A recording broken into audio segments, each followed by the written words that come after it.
What's up, everyone? This is Betamax. My name is Fidel, and joining me on this episode is Eddie and Birdie and our special guest, Frank. What's up, guys? Hey, how's it Hey. going? Hey.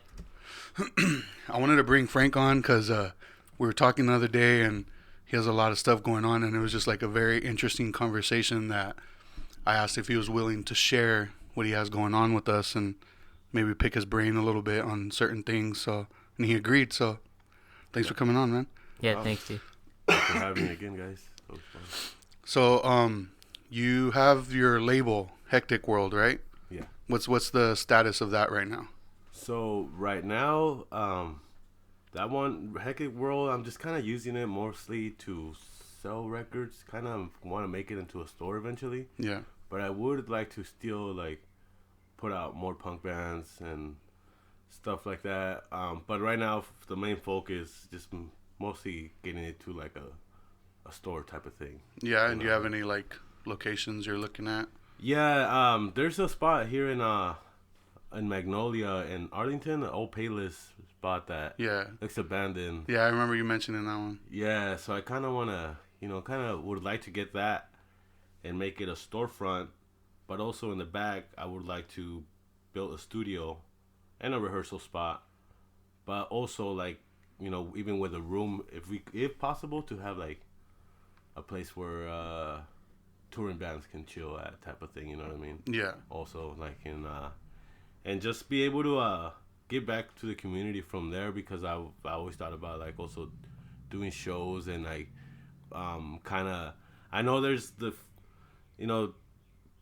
people, this is crazy there, the area, so I would kind of just help out, feeding people that need, Yeah.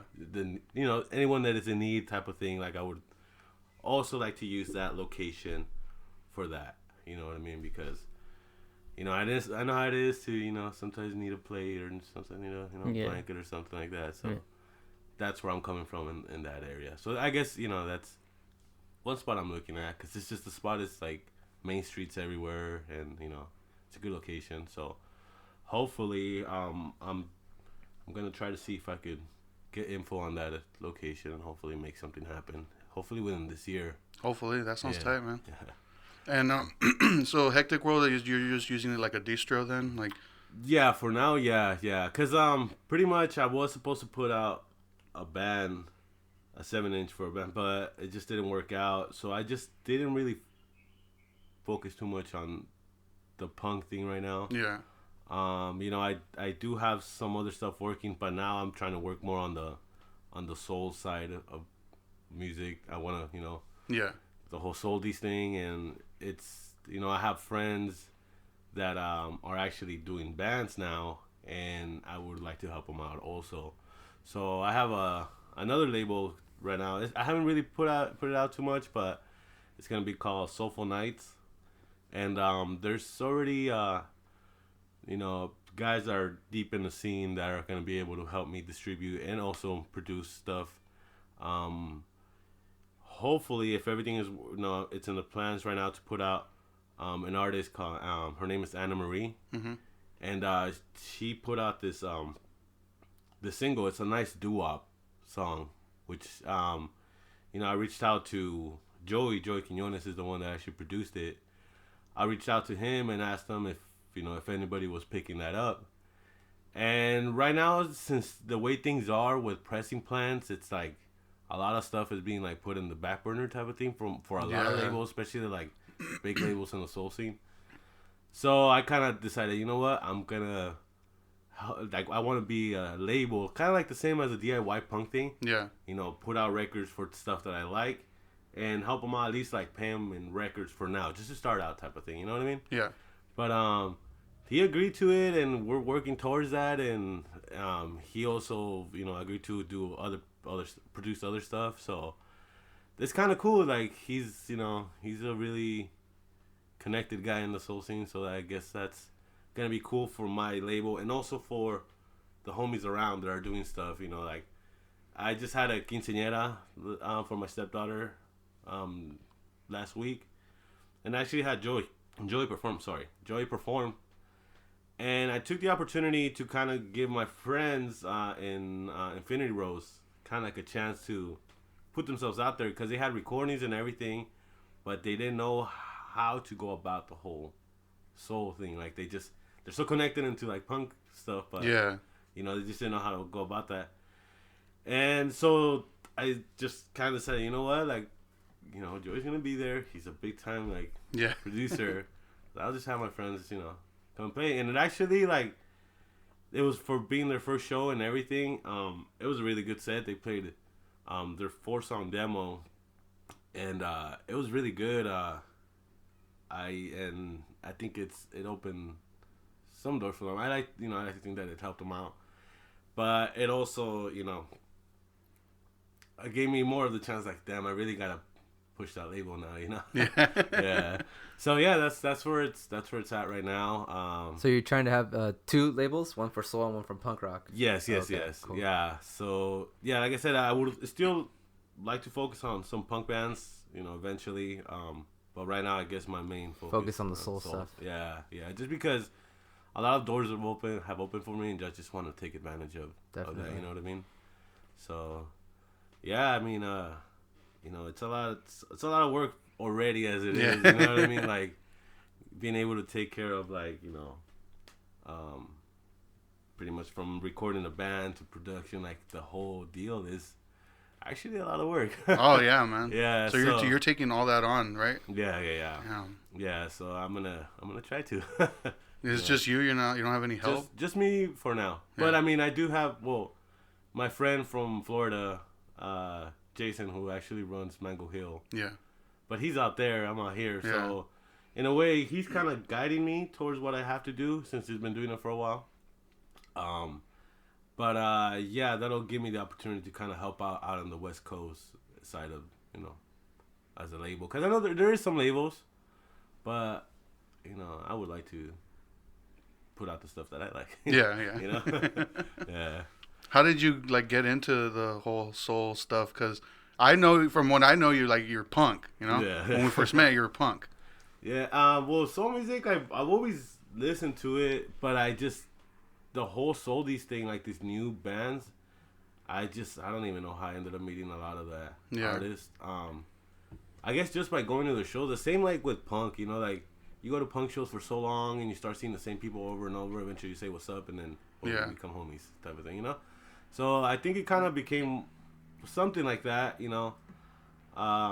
It definitely had to do a lot with records. Like, I think that's one of the reasons I guess everything kind of started when I bought a test press from Mia, which is an artist from Florida. Mm-hmm.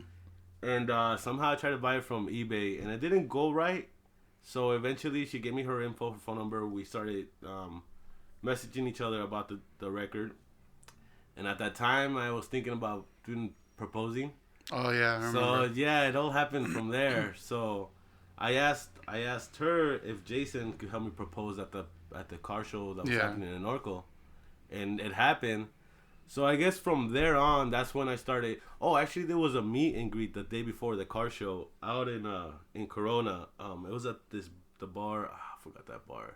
I forgot what it's called. But they had a meet and greet there, and I was able to meet them all there. And I guess that's where really really kicked off. Like, you know, I was able to kind of get connected more with the people that were deep in the soul scene, and eventually, now it's where I'm at now. They want to they agreed, you know, Joy agreed to help me. Well, we both agreed that we would help each other. You know, obviously he's a man, dude. He has a lot of stuff that, you know. Yeah. But he agreed to help me create something with my label. So, you know, hopefully it works out, and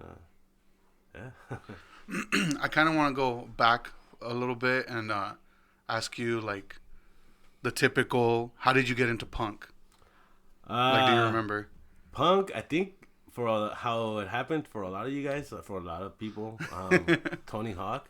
Yeah? Well, I was like one of the first, you know, hearing Dead Kennedy's Police Truck, I was like, dang. But at that time, I was in middle school, and I was already listening to, like, new metal band, System of a Down. Hell yeah. Stuff like that, you know?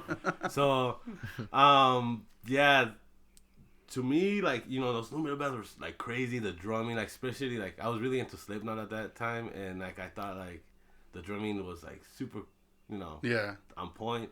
But then I got into like, I heard the first punk, I guess, burn disc that I got mix was Exploited Casualties. And when I heard the Exploited, I was like, damn, this is cool, but it's simple. Yeah. And then friends in the area were making punk bands, so I was like, oh, dude, so this is something I can actually play. Well, I can't play no. But yeah, like, so eventually I was like, yeah, that's really how it happened. This was before moving to Corona. I was staying in Norwalk, like Southeast LA area. Yeah. And pretty much it was a group of friends there. They had their own bands. It was a whole backyard scene in Norwalk, and it was cool. That's pretty much what really got me like going. And when I moved to Corona, I remember my first day at Corona High. I there was a couple punks there, and I went up to them just like, "Hey, what's up, guys? Where's all the backyard shows?" And they're like, "What the fuck is that? Like backyard shows?" No, they're like, "No, we have Showcase." And I was like, "Oh, hell yeah, Showcase is cool. Like, I've been there." Yeah. But I was like, "But backyard shows, like, they're different. Like, you can drink and Yeah. smoke weed, So I was just trying to sell them out on that, and then they're like, "Well," they were like, "Nah, we don't have none of that." So eventually, I just, all right, well, let's start. You guys want to start a punk band? And yeah, we started a punk band in high school called Latex Lads, which was Oh shit, I remember that band. it was fun, dude. Like we were able to play a couple shows with at Showcase, that was cool. Yeah. But once that band started going, I felt like it helped all the other people around to be like, hey, let's start a punk band. Yeah. So eventually there was punk bands coming out like Decrats and Slow Children. Oh yeah. And like these were just one of the few starting out ones. There's one with what was this other one? Well, there was a couple. And eventually the drummer from Decrats had a crazy backyard party, and that's when it was like, dude. So it was cool. Like, yeah, that's pretty much a little issue how I got into it. Yeah. And I guess it wasn't a phase, man. I still love going to punk shows. I have a shirt for you guys, the same. Well, you guys didn't get too into punk rock, huh? I never really got into it. No. I did. No. Yeah. Yeah, I got into the whole like wearing like the studded vest. And... Yeah, I never did. Yeah. I was a new metal kid. Yeah. Yeah. yeah, that didn't last long though. Not until like Charles Bronson hit my ears. Yeah, after that it was like a game changer, dude. Yeah. Sick. Yeah. Yeah. Do you remember how we met though? Yeah.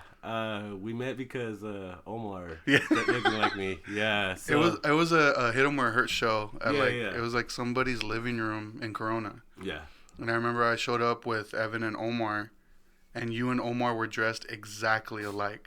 Like glasses, you guys glasses, Same red hair. flannel, beanie, like exactly alike. And I remember me and Evan, like, because I don't think any of us knew you at that point. No. But I remember me and Evan were like, "Hey Omar, that guy over there looks like you. You gotta go kick his ass." But like, somehow we like, I think it's because Dorian. was already hanging out. Yeah, with us. Dorian was already like I had already known Dorian, and I remember what was the name of the band that he was in at that time because they played. Wasn't Rid of Disease or something? I think it was before Rid of Disease. I was like, man, that guy has so many bands. Flag. Who was in Covert Action? Covert Action, yeah. That was the band? It might have been that one, yeah. Okay. I remember that band. Yeah, because I remember during Hit 'Em Where It Hurts and Covert Action, like all of us were like fucking that house up. Yeah. And then we ended up leaving. I don't know if you left too, but we ended up leaving like after Covert Action. Yeah. But I remember like seeing you again like at shows and like, hey, like Frank, like. But that was the day that we met. Like that shit was funny though. Yeah, dude, I remember. Yeah, cause so pretty much, I was hanging out with Caesar, Arnold. Yeah. And so back then Dorian used to hang out with us, but then he traded us for you guys. traded the Corona kids for the Riverside kids? And I was like, oh, it's like that, right? But I want to go hang out over there too. So eventually, yeah, I got to meet you guys, and it was cool, like hanging out at Jose's living room a bunch of times. Oh yeah. Jen's pad. Oh yeah, fuck, dude. That apartment that everybody lived in at one point.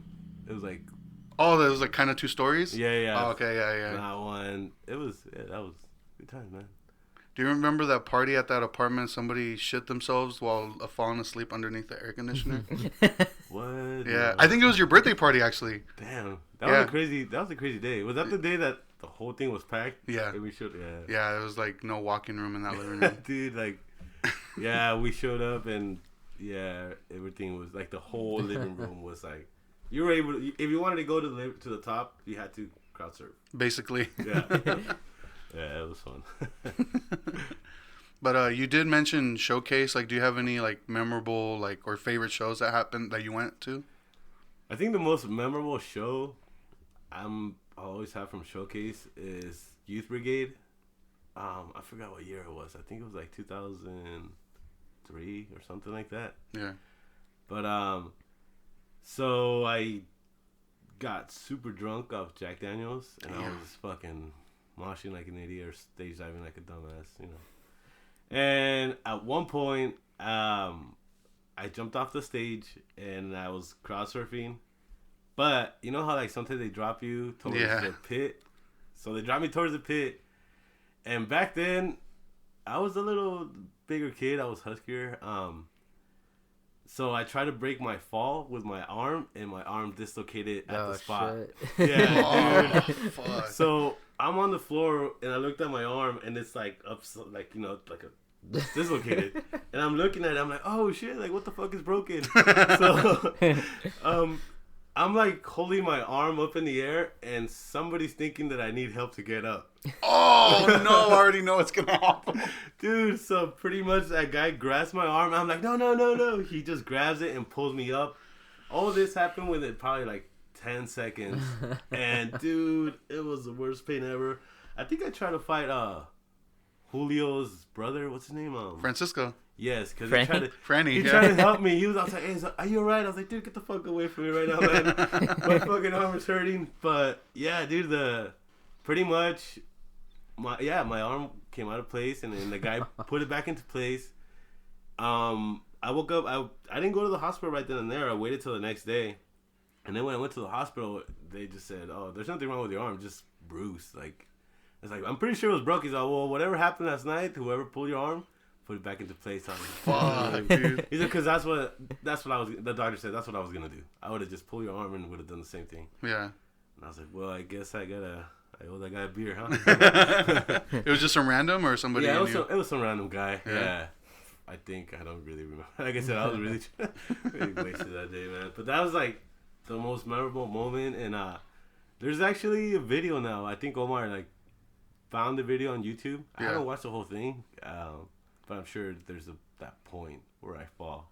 Yeah. Yeah, I'm pretty sure you can see it because it's like it was shot from like the corner of Showcase. Remember where like where it was like the band's point of view. Yeah. Facing towards the crowd, and you could see the pit and everything. Yeah. So I'm pretty sure you could see when that happens. Yeah, I gotta look it up and actually watch it. I actually have a memorable moment or something I witnessed with you at a show. It was at Chain.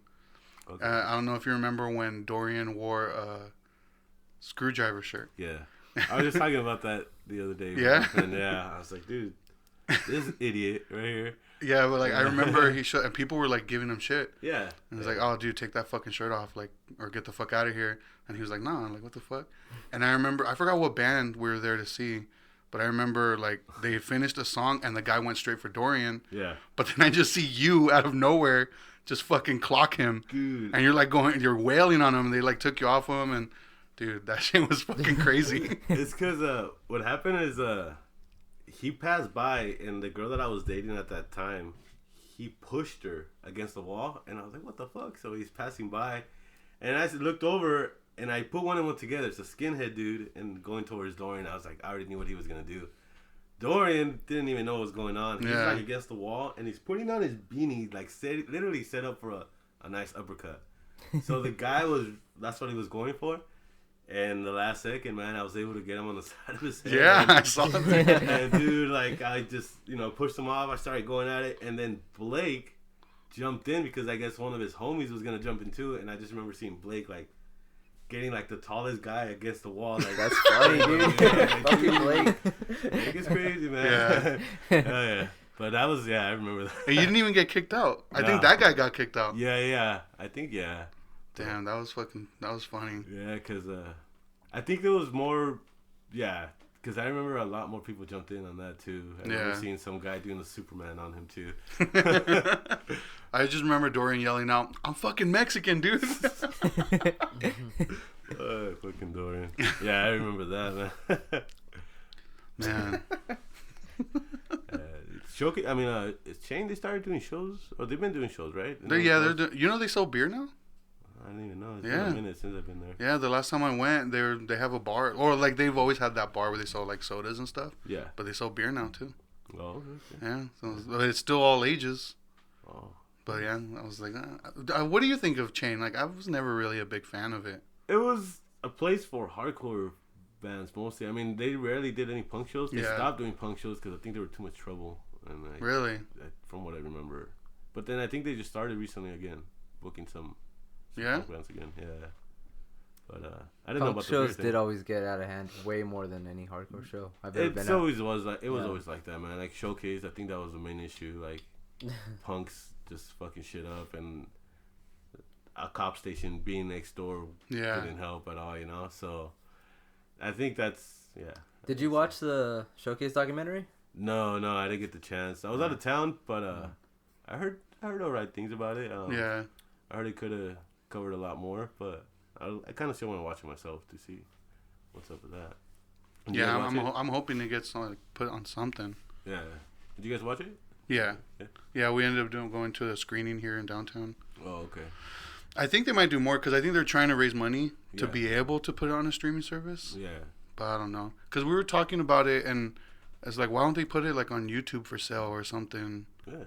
But then like maybe it's because like music rights. So I don't know, because there Okay. are some pretty big name bands like that are in it. That's probably what it is. Yeah. Permission and stuff from all those bands. Oh, you know who was there? Fucking Big Ron from Oh, yeah? Showcase. I think I saw somebody taking a picture with him. When was the last time you seen him? I Dude, don't he's even know. skinny. Yeah. Yeah. Yeah, compared to how he was. Yeah, he's fucking skinny now. Damn. Exactly. Well, we were younger then too. Yeah. So, but That's true. like, I remember being a little kid and this guy was fucking so intimidating. Like, Yeah. he was gigantic. Did you ever like talk to those guys, like Ron and Joe? Yeah. I did, but they were a little intimidating. Not gonna lie. Yeah. That was but Joe, I would talk to Joe when I would have to get my try to get my band book. Mm-hmm. But not. I didn't really have a relationship, like a friendship with him. Like I know, like some of my homies did, like that were like actually, hey, what's up, like. And I think some of them actually went to his wedding or something like that. Bro. Oh, I don't know. Yeah, or something. I don't know. I'm tripping. But I never really had a relationship like that with him. Yeah. It was more of a hi, what's up? This is Yeah, my band. the same here. Yeah. Because I'm always thankful that he was able to get me in the very last day of Showcase. Yeah. Because it was sold out. Did you go to that show? No, I didn't even. I don't think I was living in Corona anymore at that No? time. It was like Death by Stereo and Seosin. Yeah, I remember that. Dude, it was fucking packed, man. Damn. But he got Jose, Desiree, and me in. I was like, oh, that's fucking tight. Even though there was it was the capacity. Yeah. But it was the last day, so. That's cool, man. Yeah, he would. I remember he would do stuff like that. Every now and then he would let us in too. Yeah.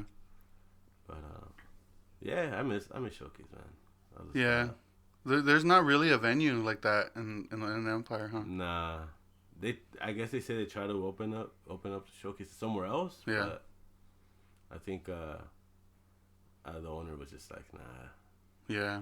A lot of issues with the first one. Yeah, because I know they started to try to have shows at that billiards place off Magnolia. Yeah. And I think like Narcoleptic Youth played there a couple times, but nothing ever really came of it. It was, I don't think anything can replace Showcase, man. Showcase was a shit. I mean, Pharaoh's Den and Common Grounds was around for a little bit, but that was cool. Yeah. Yeah, for what it was, that was cool. Yeah. A lot of cool bands. I don't Let's see think how there's it any started. like well, I don't know, cause I haven't peeked my head into any scene locally at all for like years. Yeah. but I don't think there's any like notable like spots like Not really. anywhere. Inland Empire, LA. Or... LA had the rec center at one point. For a while, yeah. Yeah, rec center was like the spot where.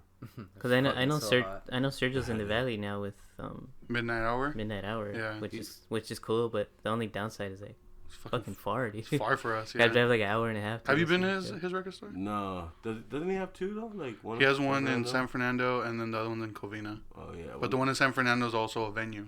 Oh okay. Yeah. And he started throwing shows recently, huh? Mhm. Yeah, I heard. But yeah, no, yeah, Birdie, you're right. Like, Yeah. can't really think of one. Which is something that I kind of wanted to ask you. Yeah. Because you're more involved, like in music than anyone I know, I guess. But like looking into that, there's like a big difference, isn't there, of like how involved people are in the music community for each genre, and how active like they want to be, and like as far as like throwing shows and getting touring bands to come around, and you know, trying to make it how do I say this, trying to make it make sense financially to have things like that around, you know what I mean? Yeah. So what do you see? I mean, I think what the guys, especially the guys that I have, some of the friends I have that actually do bring out and do stuff like, yeah, the whole financial thing, like being able to put it together, and you know, I think it's a lot of work, man. Like, you know, but it's cool that, you know, there's actually people that are down to actually do it. I think that's really what we need here, someone that actually puts it down the way how Showcase and Joe and all those guys put it down. You know what I mean? Because it just putting a show together and bringing people out and having the money to do that, yeah, it's a lot of work, and it's definitely a community thing. You know what I mean? Like, you're not gonna be making a ton of money doing it. No. They kind of addressed that at the Showcase one. They kind of asked like the guy, he never mentions if he ever made money at Showcase. Yeah. Like and that's why tickets were so cheap. They're like always like under $10 to go. Yeah. And I think that's why like they consider Showcase was like a kid like venue, because it was like young kids could afford to go there. Yeah. Versus like everything now, it's like $20 or higher. That's true. And yeah, like, so yeah, like it's like, is it worth it to have that? Like, if you're not financially stable, like that's the crappy part. That's why it is important for like to be a community thing. Yeah. Yeah, that's why I always get curious about those type of situations, because I remember, when Showcase was around, or like the Boulevard in LA, or what was it called, Bridgetown in La Puente or something like that. Oh, that's right. I forgot about that place. You know, like I think about places like that, and I'm like, who's running these places, and how much money are they pocketing, and how much money are they losing? Yeah. Like on a yearly basis, trying to make things like this like happen. You know. I think about that shit every time I hear about like a punk show happening at a venue or a hardcore show. I'm like, what's going on here? That made sense enough for this guy to say, yeah, you know. Yeah. I think about shit like that, because it's like it's hard, dude. It's hard, especially nowadays. Especially like I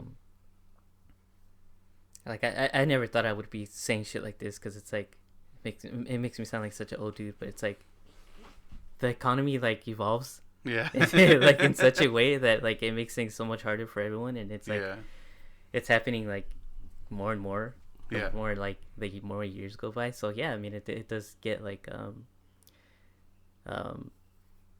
pretty difficult to want to keep punk alive. Yeah, you know. I mean, now that you bring that up on the economy, do you really think if Showcase was still open now, would they still be selling $12 tickets? You know what I mean? Nah, no way. So, No, no way. Yeah, that's like another thing too, where it's like, when I try to put my head into the like whoever's putting this together's head, where it's like, you know, how do I get to the point where I can either make money or break even on this? And it's like, I'm gonna have to charge like $50 a head, and I'm gonna have to hope that more than 20 heads make it, you know. That's why I think the only person right now who's smart about that shit is Sergio. Yeah. You know, because and it sucks because it's like he's getting these big bands, which is like great because if you're like someone like that or even like you, where it's like you can get like a big band to come around and like attract that big crowd and with the prices given, that's awesome. Like that's great. Yeah. That makes like the scene like happen. Yeah. But I think like the shitty thing that I'm like now realizing by talking right now is that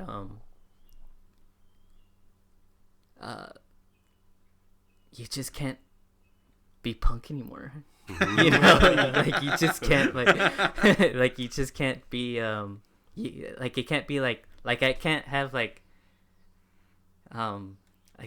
hypothetically speaking, like I can't have like a kid. Like if I had a kid right now and he was like a 13-year-old, he was like, hey dad, like I want to buy it. Can you give me a guitar and an amp? And it's like, yeah. And like a year later he's like, hey dad, like I want to start a punk band. It's like, do it, dude.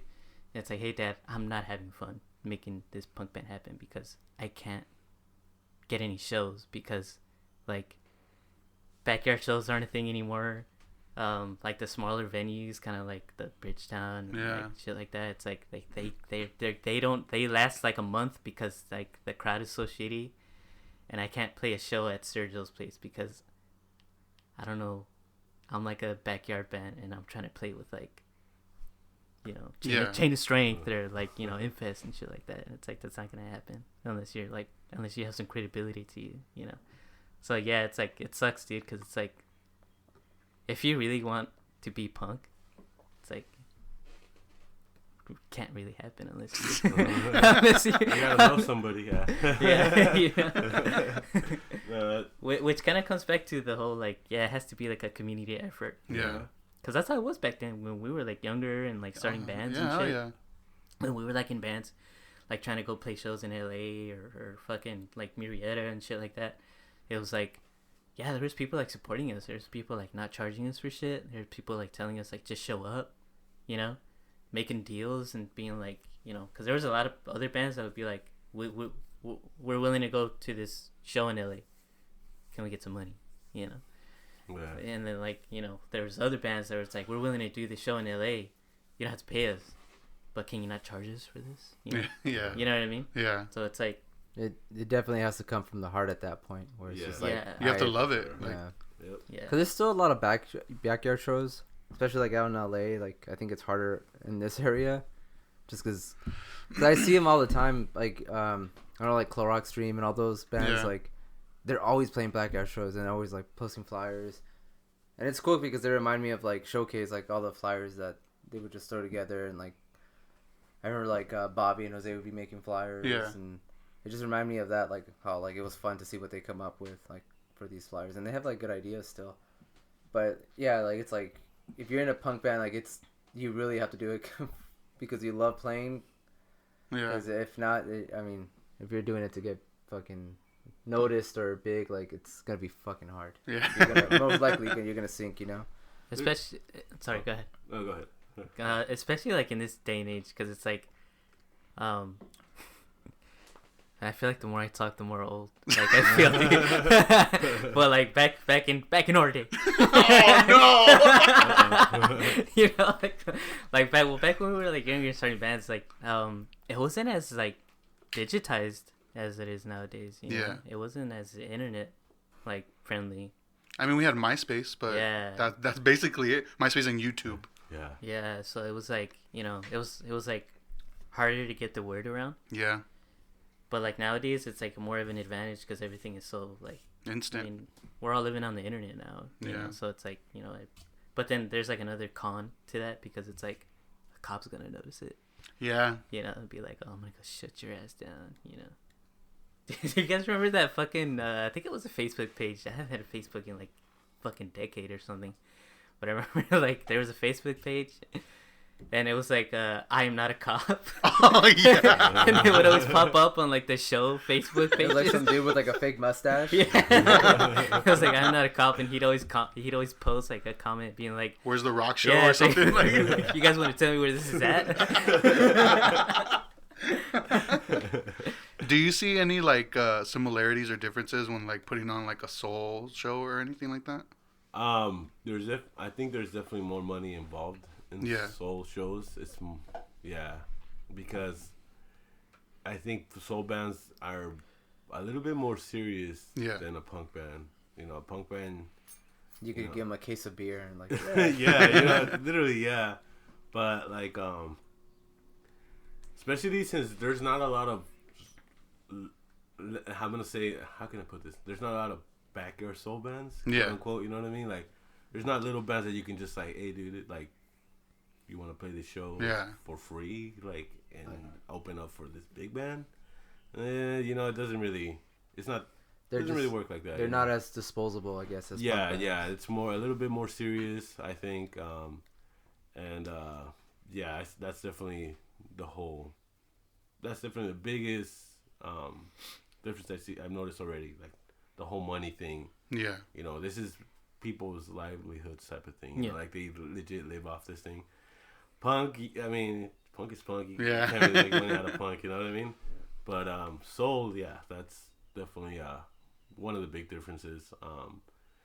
And just I noticed musician wise, they take themselves a little bit more serious too on what they do. You know what I mean? They actually want to sound good and stuff like that. They just don't want to put out the next fucking demo. And hope that it makes it type of thing. You know? Yeah. So that's one thing. That's another difference too. Musician, you know, it's a little bit more serious in that aspect. Yeah, definitely. But you know, other than that, it's just as much work as it is for putting punk shows and socials. You know, all the promoters are doing it. You know, that's badass. You know, they're actually doing it because I'm, you know, starting to run this this soul label. When I mentioned to you, I've noticed the kind of work that I gotta do now. Aside from like a punk, it was a little bit different from like, you know. Yeah. So yeah, there's definitely more work that you gotta do. Be a little bit more serious about what's gonna happen. You know what I mean? And I think just anything that anybody does, and if you want to be taken serious, you gotta take yourself serious. Yeah. I think in general, just I guess, you know. And I think that's the way they even in punk, they could be punk bands too. That, you know, if you really want to be a good punk band, you know, just take yourself serious. Practice your instrument. That's true. You know, like, not too serious. So. You know, it depends how far you want to go. You know, with that. But you know, eventually, you know, you'll probably end up playing soul. That's what's happening to a lot of people in LA. You never thought about joining or starting like a soul band? I've been wanting to, but I just haven't found the people to do it. You know, and I think at this point it's starting to get to where I don't know if I'm gonna have the time. Yeah. To actually be in a soul band. I feel like that's 10 times harder than being in a punk band. Yeah. Because I mean, like, so pretty much right now my homie Jason, he's actually looking for West Coast musicians. So when he comes out to the West Coast, he has a band ready. Yeah. And I told him about my friend Jake, and he said and I started jamming with him. I was like, hey, maybe I could jump on the drums. And I did try to jump on the drums, and soul music playing, it's a lot different than punk. Yeah. I can't even imagine. Dude, it's like slow. You gotta slow your roll big time, man. So it's like when you're used to playing fast, you're just it's hard, dude. Yeah. So I'm like tripping, like, dude, how is it that I'm like so good in this, but then like when I try to slow down, it doesn't sound as good. So I'm at that point, and pretty much it just kind of came to a point where like, damn, dude, can I even really like keep going as like drumming in a soul band if I were to even, I don't know, I just don't feel like I would have the time if I'm trying to run a label. Also, you know, I'm a family guy. And I work, like sometimes I work out of town. Yeah. So I guess if it could happen and if I could be in a soul band, I would like to sing. Right now I'm actually getting pointers from some people learning how to sing. Yeah. But that's what I would try to shoot for. Like, and if I could self-produce, I'll probably end up doing that also. Like, you know, make my own thing. and eventually in hopes that's what in hopes people will like hear it and be like, hey, I want to play this in your band type of thing, Yeah. eventually make it a band and not just a project. But yeah, if you guys know anybody, shoot them my way. Any musicians that want to slow the roll. Eddie knows how to beatbox. Hey, to start, man. I could play a mean triangle. Yeah. But yeah, that's hopefully eventually I would like to do that. I guess right now I'm just more focusing on putting music out. Yeah. And branding my label, whatever. Are you still doing like pop-ups, like where you sell records? Every now and then when I get the chance, yeah, I do. I do try to do them, but yeah, it's pretty cool. Yeah. And you meet a lot of people, that's for sure. Like that's one of the big plus that I like about doing pop-ups. Like, you meet just different people, new bands. I just recently came up with this dude. He drove this kind of like they play like Latin music. What are they called? Oh, dude, I totally forgot. But it was like a cumbia band with with an English name.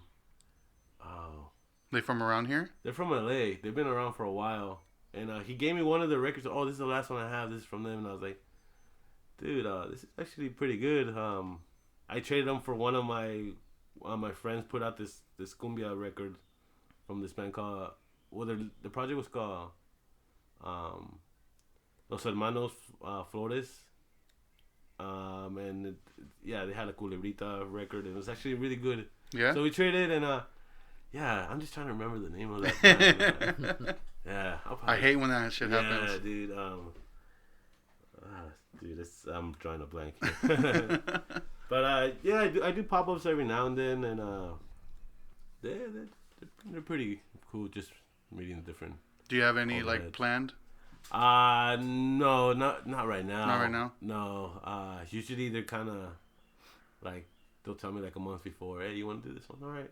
But they hit you up about it. Yeah. Oh, okay. Yeah, like just different friends that I met.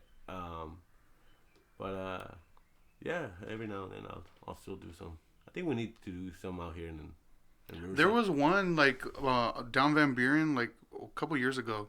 Oh, okay. I forgot what it was called, but my uncle sold there, and I don't know if they ever did any more. Yeah. But there was a lot of people selling records there. Oh, no. Your uncle, I met your uncle at the last one. He's cool. Yeah. He reminds me a lot of you, man. Yeah? Like, Well, he's the one that got me into record collecting, so. Oh, okay. Yeah. Like he has a lot of shit. Like I forgot what I asked him, but his kind of like a not sarcastic remark, but kind of like a funny like. Yeah. Yeah, I know I sell good records, bro. Like that cockiness. Yeah. I was like, oh, that's totally like. I see Fidel on that. Yeah. Well, yeah. I mean, I lived with them for a while, like when we were both living with my grandma. So. Oh, okay. Yeah. He was cool. He's a cool guy. Checked out some of his stuff, and yeah, he does have a lot of good stuff. Yeah. He's kind of pricey, but a lot of his shit is like rare and like out of print. I mean, if you know, man. Yeah. If you know what you want to buy and what it is, like, you know what the price is gonna be. Like, recently I started doing, selling online, and I've gotten offers for things that I don't think the guys knew what they were trying to buy. Yeah. See, like they were saying, oh, but that's a 1990 repress, and I was like, yeah, I get that, but it's 2017 remastered. It's being sold for twice as much just because it's colored. Like, dude, I would rather buy this 1990 pressing type of thing, So, I if you know, type of thing. Like, yeah. You know what I mean? Like prices, especially right now, since after COVID, prices for vinyl just got crazy. Like, well, I read that pressing plants, like the pricing for like raw material to make the records, it's gonna go up. So I know Universal Music Group and I forgot what other company are gonna be raising prices on records. Damn. Yeah. Sounds like fuck. It's getting crazy with the whole. Especially because of how popular it is now too. And yeah. And there's not that many pressing plants in the United States. Like, I know Jack White from White Stripes, he just opened up his own pressing plant. And I believe Sony is working on making one right now, too. Oh, damn. Yeah, so. I gotta get that info on those, man. Because Yeah. the more pressing plants, because it's crazy. Like, I think it's up to 9 months to a year. Yeah. Right now. Yeah. Yeah, so. To get a record made? Yeah. Yeah. Wow. Yeah. Because of how popular it is and because of, like, artists, like, people put a lot of blame on, like, Taylor Swift and Adele because they put in orders for, like, thousands of records. Oh, yeah. So it fucking, like, blows that shit up and makes everything all backed up. So, like, smaller labels, they can't get their records made at a faster process. They have to wait up to a year, yeah. Which is why, like, the ones that I've been putting out have all been, like, lathe cut because the turnaround rate is so fast. It's, like, months. Like 2-3 months, so. Yeah. Yeah, man. That's another thing too about starting a label right now, like and putting out records. Yeah. That's gonna. You can't. A lot of these pressing plants aren't taking new customers, Yeah. and if they do take you in, you have to have pretty much a big payout, like upfront. Like Yeah. I think it's like 70%. Last I heard from one, Yeah. and that was like the fastest company that can make a record for you. But we'll see how it goes, man. Now those are another things that to think about. It is, especially with the whole economy. Like, do you even want to get into this? Yeah. Like, yeah, it sucks, but it's true. It's like, it makes money, it makes sense. Yeah. But yeah, that's also true that it's like, if your heart's in it, then you'll make it happen. Yeah. yeah. So I think Definitely. you gotta find that gray area between those two predicaments and like find out how to get this shit going. Yeah, yeah, because I when I talked to my friend about the soul label, like I'm coming in with like, oh, I just want to put music out, like I don't care if I don't make any money, but then you start thinking like you kind of have to think a little bit about that, you know what I mean? Like, Yeah. because this is like you're putting it in, technically you're investing. And you kind of want to get something out of it, you know what I mean? Yeah. So, yeah, and that can go, if it doesn't sell, you're gonna be sitting on stock for, you know what I mean? So it's a gamble. Yeah, it's a gamble for sure. It's a gamble, man. Yeah. So, See how it goes. Yeah, it's all, and just gotta be constant Yeah. with it, and yeah, I mean, I from the heart for sure, I got that. For now. Hopefully you get like burnt out on it. Yeah, for real. But yeah, I mean, thanks for letting us pick your brain. Let us know what's going on. Do you want to promote your Instagram? Because you sell records on your Instagram sometimes. Oh yeah. Also, can you like send him like some soul bands or whatever that you're working with? I'll send you the stuff that. Because I want to listen to it too. Okay. Because I'm gonna be honest with you, I haven't listened to any music like that in like years. Yeah, He has a lot. He knows a lot of good ones. Yeah, so I'm like not too sure. And send it to you guys, and then I'll send you. Yeah, I can make a. Yeah, let's do that. Yeah. And then the records. I'm selling records on Instagram. The page is called @HecticWorldRecords. Okay. And I post every now and then, and I do have a website on also, but I'm gonna use that for other stuff. Like eventually, once I have pre-orders, that's what I want to use the website for. But I Hate the World Records, and then that's where I'll be posting more info on the whole soul label also. And that's where you can catch all that info. All right, I'll have a link for it in like the description for the episode. For sure. But again, man, thanks. No problem. It's always awesome having you around and talking, picking your brain. Hey man, thank you guys for having me. Hopefully good luck on this journey, man. Because it sounds like it's gonna be a long journey.